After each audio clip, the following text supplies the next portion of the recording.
कृपया जोरदार टाळ्या वाजवायच्या आहेत, कारण तर जय गमो नारायण असं प्रेम क्वचितच दिसतं. आणि मला वाटतं मी त्यांना विनंती करेल की नक्की त्यांना काय वाटतंय मम्मी साहेबांबद्दल. तुम्ही काय बोलाल? तुम्हाला जसं योग्य वाटेल तसं तुम्ही बोला 2 शब्दात.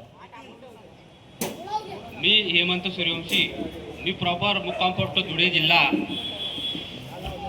धुळे जिल्ह्यातील कापणी गावचा असून मी बऱ्याच वर्ष मम्मी आणि डॅडींवर माझा खूप विश्वास आहे आणि आज जगाच्या आई आणि वडील विठ्ठल रुक्मिणी यांचं पंढरपूरला जाऊन दर्शन घेऊन 24 तारखेला माझ्या पदयात्रेची सुरुवात केली आणि या महाराष्ट्राचे आई साहेब आज यांचं दर्शन झालं. मला खूप आनंद झाला. आनंद शब्दात व्यक्त करावा असा वाटत नाही, एवढा आहे.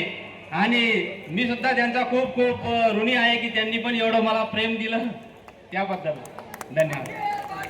नक्कीच. ॲक्च्युली खरं सर्वांना सांगायचं ठरलं तर पंढरपूरमध्ये त्यांनी विठ्ठल रुक्माईचं दर्शन घेतलं प्रथम, आणि त्यानंतर आपल्या दगडी चाळीमध्ये जे स्थित आहेत असेच एक विठ्ठल रुक्माई यांच्या दर्शनासाठी ते आले. कृपया सर्वांनी जोर टाळ्या वाजवायच्यात आपल्या माऊलीसाठी.